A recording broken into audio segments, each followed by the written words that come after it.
and welcome back to the Quarry Garden. And this is the exact spot that I stopped during last week's video. So I thought it was a pretty good place to start and pick this up again. So in this video I'll show you the garden rooms which sit on the top of the quarry. Hope you enjoy. Moving on up the steps, you can see that the borders either side here are still yet to be developed. A lot of work to be done here. We only have the grasses either side of the steps and daffodils in the spring, so a lot more work to do here. So I'll just add it to the list of jobs that I've got. But then moving on to the very top, we get to the spring borders, and the first spring border is a very small one that I just completed. I think it was probably November time, something like that. And it's got hellebores, all spring bulbs, very small border. I've added a few grasses and a few begonias just to add a bit colour, a nice white campanula at the back. So it has a bit colour this time of year, but it's predominantly the first of the spring borders. And then you've got a lot of rhododendrons. Again, as this garden has, an awful lot of these types of shrubs, some hydrangeas in pots. And then you move to the big spring border beds. Now this time of year, they're all flowered out and they're under deep shade now. So they're kind of put to bed really, to be honest. They do need some clean up.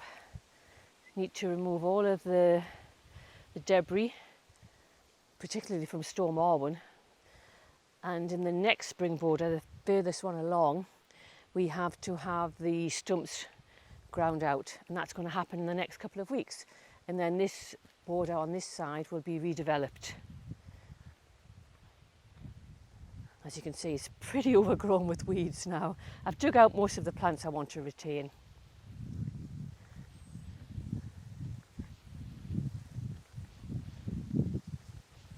But it still needs a lot of work.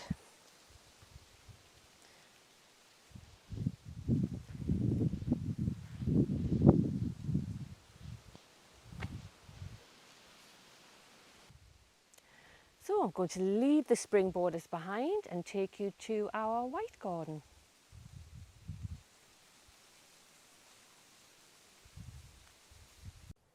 So we're now going to enter the white garden, or moon garden as some people call it.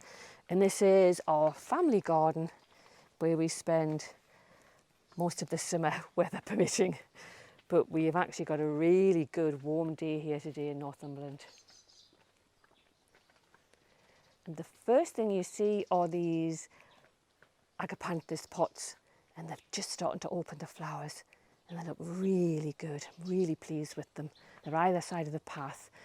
And then the border starts on either side, and you can see the star attraction is the milk parsley this time of year, and it's an umbellifer.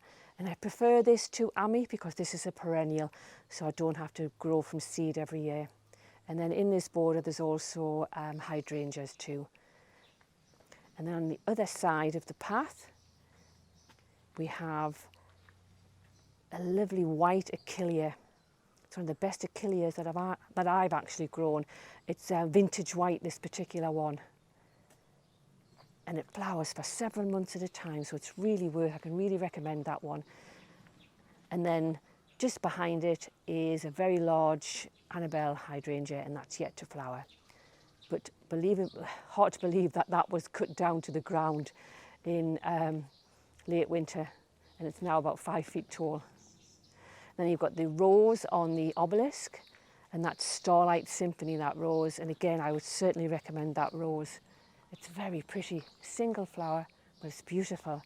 And then wrapping through that, or weaving through it, is a clematis too, and that's a white clematis. Not quite sure what that one is, but I'll put it in the description.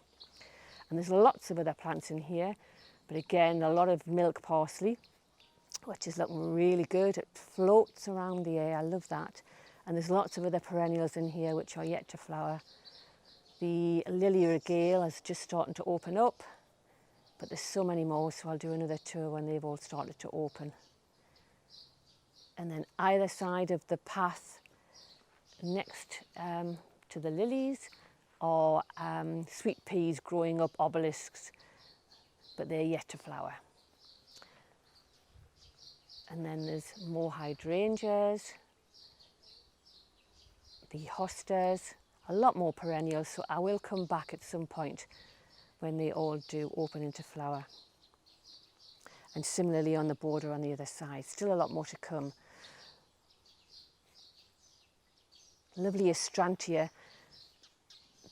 in the middle there, that is shaggy. It's a lovely white Astrantia and loves damp conditions, so I can certainly recommend that one too. But now moving on, we're leaving the white garden and we're going to go and look at a new area which is undeveloped at this point in time, but it's on the list of things to do. And it's going to be a shade garden. So you have two options here, you have right and left. So to the left, I'm going to take you to an area that I don't normally show anyone, and you'll see why when we go around the corner.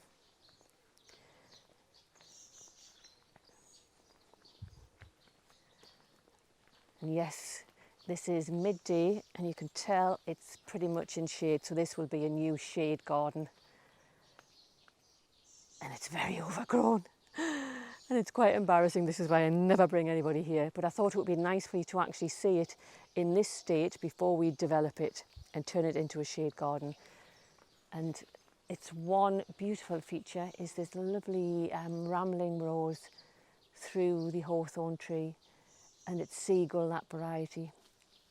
And as all ramblers, they probably last for about 2 weeks of the year, but they do make everything look really, really pretty. So coming out of the future shade garden, we're going to walk down the path which takes us past all of the rhododendrons, which have all now since finished flowering. And it's again predominantly a shade border. This time of day it does get a little bit of sunshine, so all of the spring perennials, the Achilleas, the hellebores, the foxgloves are just more or less finished. We just need to do a little bit weeding around here. And on the right hand side we lost quite a few rhododendrons following Storm Arwen, so this area will be looked at probably in the autumn time now. We need to actually take out a lot of old plants and add some new. But continuing the walk down, we have a lovely self-seeded orchid here. It's the only one we have. It's a wild orchid, self-seeded here in the garden. We've had it for a few years and we still managed to get it to come back, but it never self-seeds around. I don't know why, but it's a treasure. We come on to all of the foxgloves, which have all now finished flowering. And I do allow the foxgloves just to self-seed in the path. I quite like that natural effect. And then we come into the very shaded woodland. Deep shade, all deciduous trees all the way through here. So that's looking back to where I've just walked down, just to show you the ferns. It was quite dark in there because of all the trees. Some of these ferns are evergreen ferns, and mild winters like the ones we've just had, we did actually manage to keep them all, which was really good. Some real beauties. And obviously all the rhododendrons behind here are all finished now. But just spinning round, and I'll try not to do that too quickly. And we'll move on to the hot border, or some people call them a jewel garden. And this is the start of it here. So coming out of the woodland, we move to the hot border. And hot border kind of describes the plants that you use: yellows, blues, purples, orange, reds, very zingy colours. And I love this type of border because the flowers start probably mid-July and they last all the way till the end of September, October time. So it's a long flowering period. And the star of the show is these Ligularias. And they're just gorgeous this time of year. I love them. And in front you've got a lot of lush growth with the Persicarias, all just starting to flower up. They should open up in the next few days. especially if this heat continues. And there's a lot of perennials in here, so I won't go over every one. I'll just mention some key plants. There's Achillea mollis all the way along the front. There's a lot of pheasant's tail grass, Anamenthala lesionia.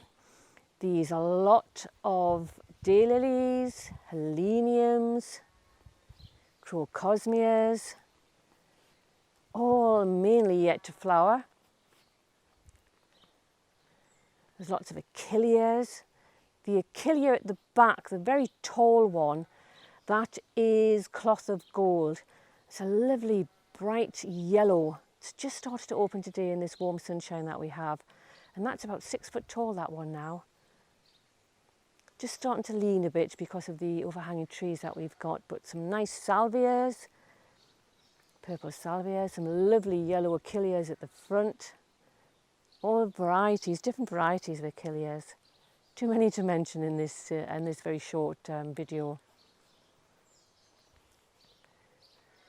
But they're very pretty and they've all just started to open up and flower today.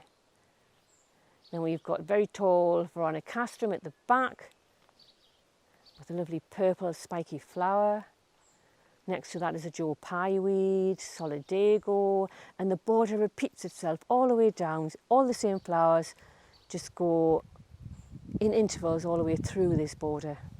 So it's just starting to flower, and I'll come back to it over the next few weeks and I'll show you the progress.